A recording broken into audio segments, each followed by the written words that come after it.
একদমই নির্বাচন দরজায় গণসংযোগ কেমন চলছে?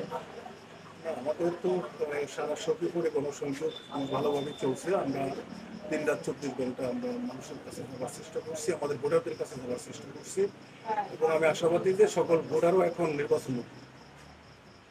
আচ্ছা, যেহেতু গণসংযোগ করছেন আর আপনার সেই গণসংযোগকালীন সময়ে হয়তো সাধারণ ভোটাররা আপনাদের বিভিন্ন সমস্যার বিষয়ে কথা বলছে, কি মনে হয় যে আসলে অ্যাজ আ উপজেলা চেয়ারম্যান যদি নির্বাচিত হন সবার আগে ভোটারদের কোন সমস্যাটা সমাধান করতে হবে আপনার?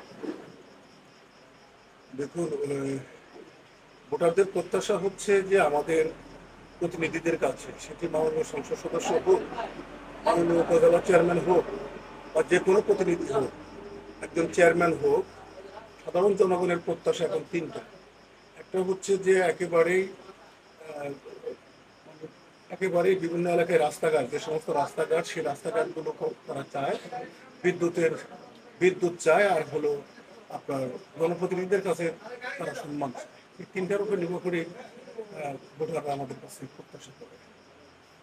কি মনে হচ্ছে যদি আপনি চেয়ারম্যান হন আপনি কি কি উন্নয়ন করতে চান উপজেলায়, সেই মেসেজগুলো আপনি ভোটারদের কাছে দিতে পেরেছেন কিনা সম্পূর্ণভাবে? হ্যাঁ, আমি ভোটারদের কাছে মেসেজ আমি দিতে পারছি এই কারণেই যে আমি সখীপুরকে ডিজিটাল সখীপুর এবং মাননীয় প্রধানমন্ত্রীর যে ডিজিটাল বাংলাদেশের একটি ধারাবাহিকতায় সখীপুরকে আমরা ডিজিটাল সখীপুর করতে চাই। আমাদের মাননীয় সংসদ সদস্য, তরুণ, জনপ্রিয়, জননন্দিত সংসদ সদস্য, আমি যদি নির্বাচিত হতে পারি, সখীপুরকে আমরা মাননীয় সংসদ সদস্যের সাথে সমন্বয় করে আমরা এই সখীপুরকে আমরা একটা তিলোত্তমা সখীপুর হিসেবে আমরা তৈরি করব।